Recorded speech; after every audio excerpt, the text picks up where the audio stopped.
Alright guys, I want to take a minute and show you how we set a drag. Setting a drag is very, very simple. What you're going to take into account, number one, first and foremost, is the rod you're using. Not the reel, not your line pound test. The rod you're using. We're going to assume you have the right line on your reel, okay? You buy a reel this size, you're not going to put 8-pound test on it, right? So let's say you have your 20 to 30 pound mono on here, your 30 to 40 pound braid, okay? This rod is a medium action, medium power rod, slow action, medium power striper stealth rod.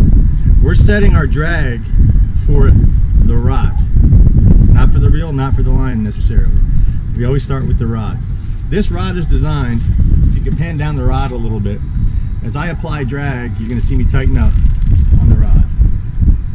And you'll see where the backbone comes in. Here's where the backbone comes in, okay? When we're fighting a fish at full drag, that is where I want the rod to bend to. I want it to bend into the backbone.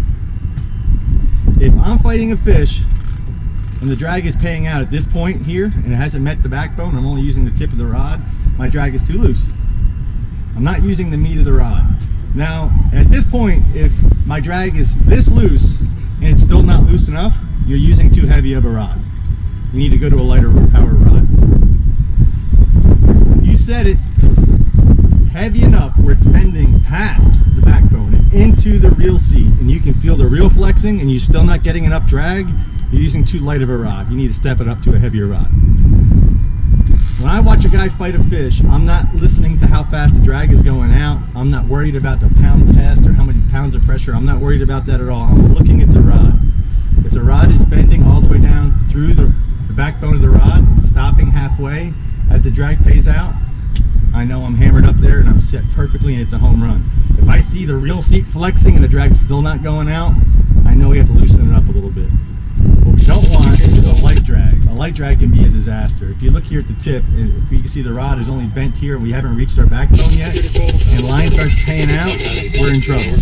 We don't want a light drag, too light a drag on your rod. That can be a lot of trouble for you. We'll lose fish, fish will throw hooks.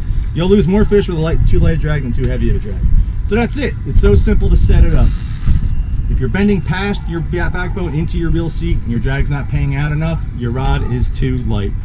If the tip is barely bending and your drag is paying out, your rod's too heavy. So we're setting our drag based on our rod, not our reel. I use 30-pound mono on everything. We use it trolling, we use it chunking, we use it jigging. We use it live bait, artificial bait, we use it chunking plugs. We start with mono with everything. We just change our top shot as we need it.